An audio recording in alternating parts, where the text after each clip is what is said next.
Big week for augmentation runes, a bunch of things coming in. All faceless masks will be available, as well as the green Astral Cloud Serpent dropping, a bunch of stuff to get into. So without further ado, let's just jump straight into it. Yes, this week you can get yourself the rank 14 on your Galagio trek. That's right, we've been doing this for 14 weeks now. Not only is the Galagio trek a great loyalty reminder of, rewards that you've gotten over the time that we've been using this raid, but it's also a reminder of how degenerative your life has become and the fact that 14 weeks have passed since this raid is open, and what do we have to show for it? What are we doing with our lives? I'm not really sure, but we're jumping straight into this. Yes, you can now get yourself the Busted Rune Dispenser fixed version. Okay, this is the fixed version of the Busted Rune Dispenser. It will now give you a crystallized augmented rune and a chance to get even more. So previously at rank 2, you unlock the Rune Dispenser located on the upper floor of the Intercontinental Hotel to grant yourself a chance at the crystallized augment rune, or you get the Shame Loser ticket.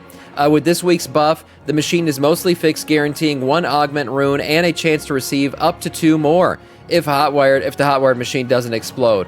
The real benefit is the per character chance, so not only can you get this on your main, but you can also get this on your alts without ever raiding, so get yourself an augment rune if you want it. Yeah.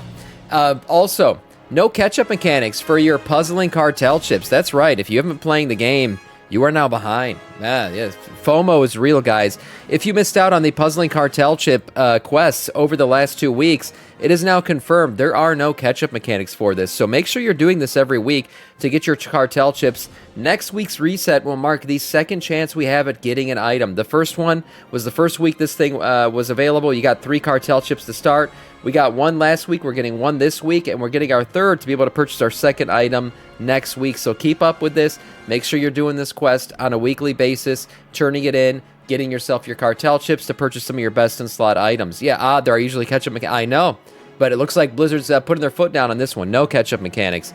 Well, if you're going to be raiding, getting your cartel chips, getting your augment rune, it's going to be a little bit easier to kill Gallywix this week. That's right. Another nerf to Gallywix on non-mythic difficulty. So this is normal and heroic difficulties. I guess it also is for LFR, but LFR I think was already the case here.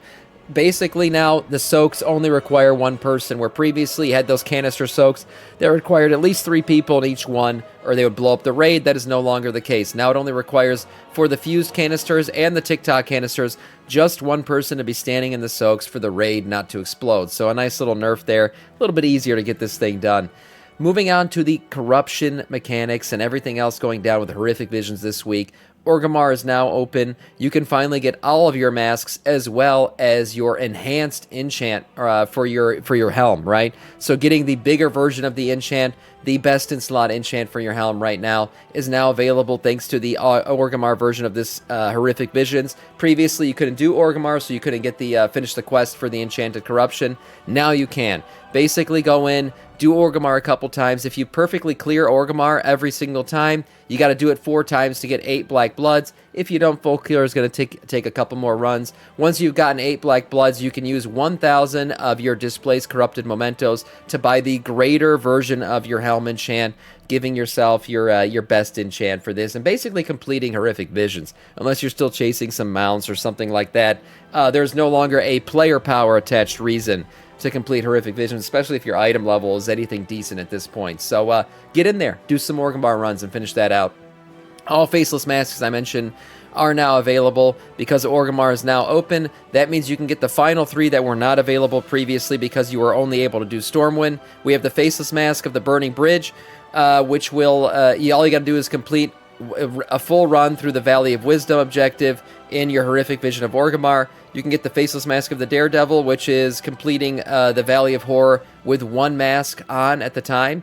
And then you can get the Faceless Mask of the Nemesis. All you have to do is have 1 mask active, defeat 2 iconic Nemesises in the Horrific Vision, and fuse their Nemesis shards together to obtain the mask. So there you go, getting the mask there. You can also get 2 masks that were previously only available last week. So that basically makes it 5 masks that you can get this week, just like last week. And if you didn't get the previous 2 masks, right, 5, 6, 7, 8, 3 masks, you can still get them next week, right, when Stormwind comes back available. I don't know if they'll do the same thing they did previously with Horrific Visions, which is opening up both versions at some point, Orgrimmar and Stormwind. But for now, this week is Orgrimmar week. Next week will be Stormwind once again. And the green Astral Cloud Serpent. We now know how to get it. If you guys don't remember, this thing was data mined a while back, and we were wondering how are we going to get this thing. Well, it basically works the same way that Wrath of the Lich King Classic did. So going in, if you remember, we had the cool-ass Proto-Drake mount, the Lich King version of it. Well, all you had to do was make a Death Knight, complete the quest line to get that. Well, for this one, all you're going to have to do is go into Mists of Pandaria Classic, create a Mists of Pandaria character, and complete the opening quest line for Mists of Pandaria Classic. I think you got to create a Pandaren. You might need one. Yeah, you're going to have to create a Pandaren, sorry. It's create a Pandaren and go all the way through to the point where you basically pick a faction, Horde, or Alliance. Once you've completed that quest line, you will be able to get yourself the green Astral Cloud Serpent. This thing will be made available to your account once you've gone through and picked either Horde or Alliance, which means you've completed the opening quest line as a panda. And that is all in terms of news.